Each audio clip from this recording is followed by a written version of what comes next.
자, 본방으로 들어갈 텐데요. 민주당과 국진당이 당시에 12.3 계엄 상황에서 똑같이 단톡방을 돌려가지고 운영한 내용들이 비교가 되고 있는데 참 이게 극과 극입니다.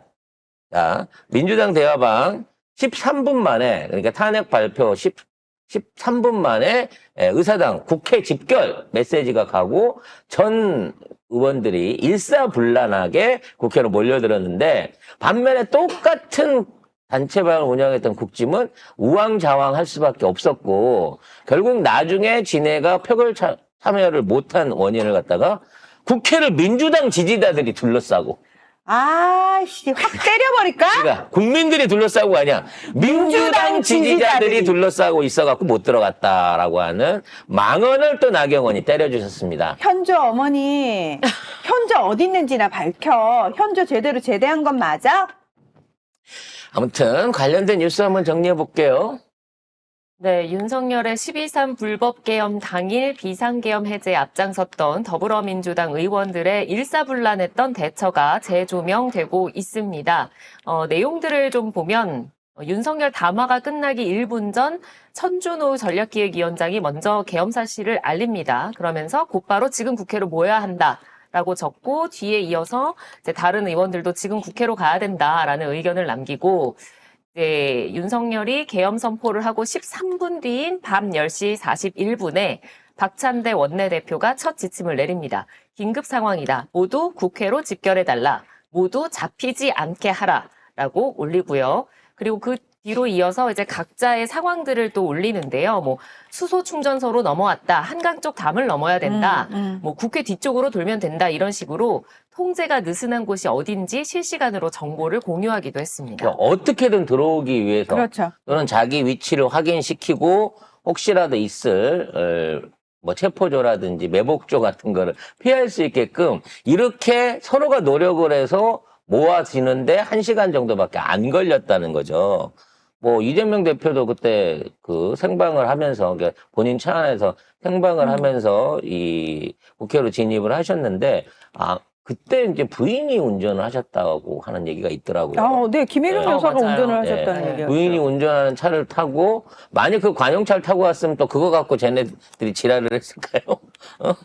어찌 됐거나 그렇게 오신 거예요. 그리고 이미 여기에 모여들 때는 계엄 상황이기 때문에 이미 계엄이 어떤 상황이고 얘네들이 어떤 놈인 줄 알기 때문에 사실은 목숨을 걸고 온 겁니다. 그렇죠. 국회 맞아요. 들어가면은 국회로 군인들 들어와서 제일 본인들 먼저, 잡혀간다는 걸 제일 알았어요. 먼저 이 계엄 상황에서 저들이 습격할 때가 국회고 그렇죠. 아마도 계엄령 해제안을 못하게 하기 위한 어떤 물리적 위협이 있을 것을 알면서도 누구도 그 얘기를 쓴 사람이 없어요. 그러니까요. 무조건 가야 된다. 무조건 가야 된다.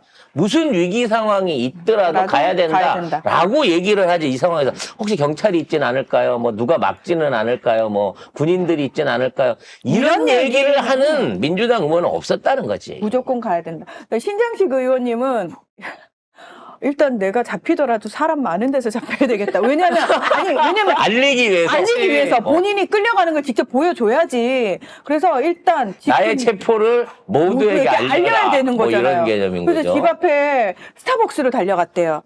거기서 잡히려고? 그러니까 일단 집에 있다가 그걸 다 본 다음에 일단 무조건 나가야 된다. 그래서 스타벅스로 갔다가 스타벅스에서 국회로 들어가신 거예요. 그러니까 그 와중에도 본인의 안위가 아니라 이 상황을 어떻게 나로 인해서 많은 사람들에게 알리고 해결할 수 있을까를 먼저 생각하는 게 사실 국민들의 대표인 거죠. 국회의원이 할 일인 맞아요. 거잖아요. 근데 저쪽 애들은요. 물론 뭐 일단 당대표가 의원이 아니라서 당대표가 찍소리를 못해서 그런 것도 있는데 어느 누구도 리더십을 발휘하는 애들이 없었어요. 그래서 나중에 주진우라든지 몇몇 친한파 의원들이 지금 국회로 들어오시랍니다. 대표가 하랍니다. 라고 하는데 정작 거기에서 상황을 리드해야 될 추경은 아무 말을 안 하죠. 끝까지 아무 말을 안 걔는 합니다. 알고 있었잖아. 심지어 걔는 국회 안에 있었어요. 그러니까요. 안에 있다가 나온 거 아니에요, 당사로. 당시에 표결이 있을 때까지 있었다고 합니다. 당사로 나간 게 아니었대요. 근데 당사로 모이라고 했다면서요. 그러니까 기자들이 다 거기서 있어가지고 현장에서 목격을 했는데 여당 대표실에 있으면서 문자만 저기로 중앙당사로 오라고 문자만 날린 거예요. 여기네요. 그리고 자기는 표결이 될 때까지 국회의사당 안에 내부에 있었다는 거죠.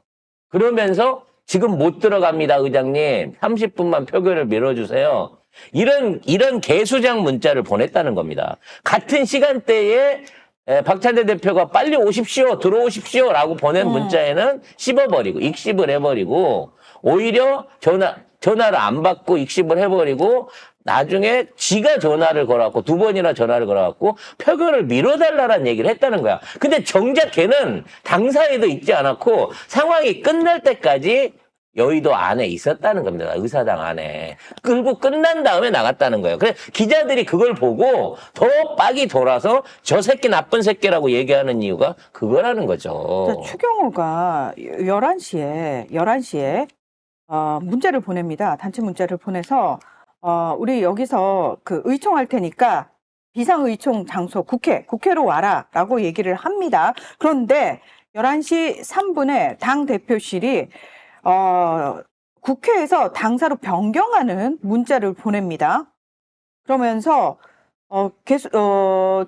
추경호가 다시 11시 9분에 그러니까 3분에 국회로 와라라고 했다가 9분에 갑자기 또 당사로 모여라라고 바뀐 문자를 보냅니다. 위치를 바꿔서 보냅니다. 장소 변경. 장소 변경을 합니다. 처음에는 한동훈도 추경호도 국회에서 모여야 된다라고 얘기를 했다가 추경호가 극적으로 한 10분 만에 변심을 해갖고 당사로 오라 그랬다는 거야. 근데 되게 웃긴 게 또 11시 33분에는 추경호가 당사에서 국회 예결위장으로 의총 장소를 또 변경을 합니다.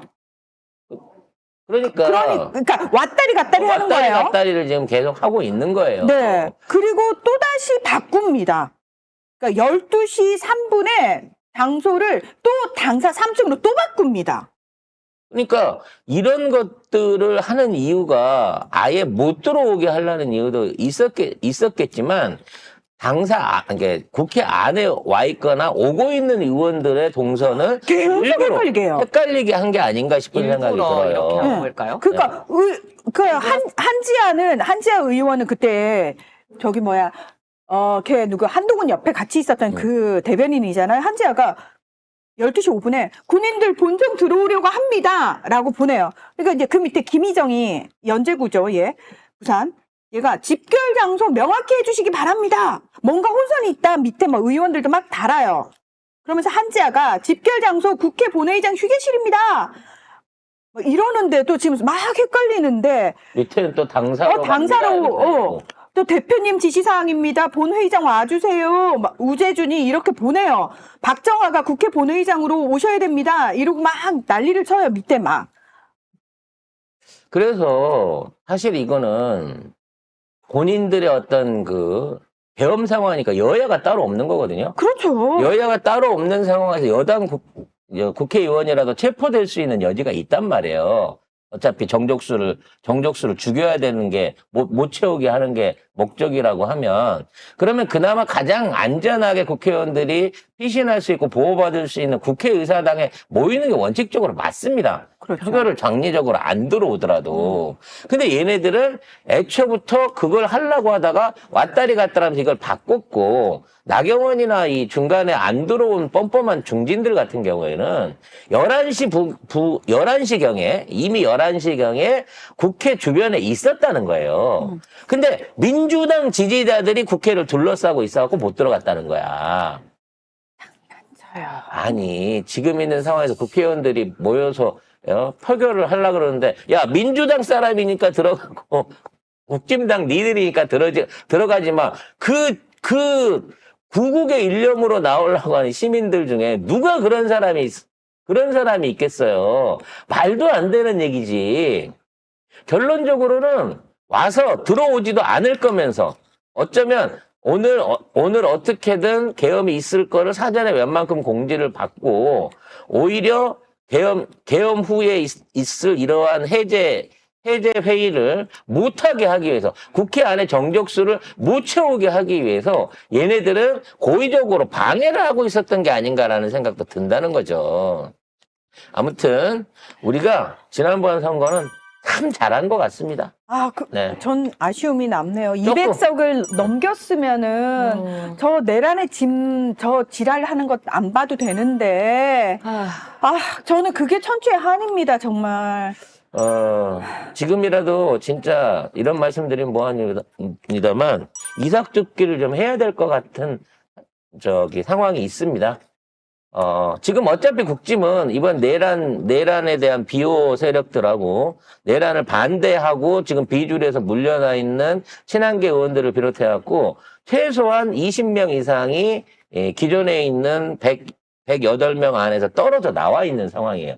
85에서 88명 정도가 지금 권성동 밑으로 해갖고 뭉쳐있는 모양을 보이고 있습니다. 점점 이탈자는 많아질 거예요.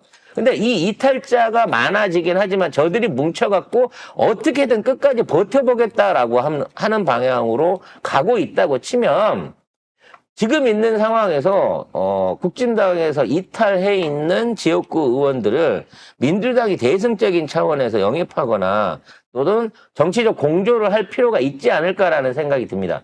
최소한 윤석열 정권을 완전히 탄핵을 용인을 시키고 거기에 대한 새로운 어떤 준비가 될 때까지라도 새로운 선거가 준비될 때까지라도 한동훈을 만나가지고 또는 그쪽에서 현재 탄핵에 찬성하는 여론을 보이고 있는 의원들을 만나가지고 이 표결에 협조할 수 있는 일종의 임시 협의체를 하나 만들어야 되지 않을까라는 생각도 듭니다.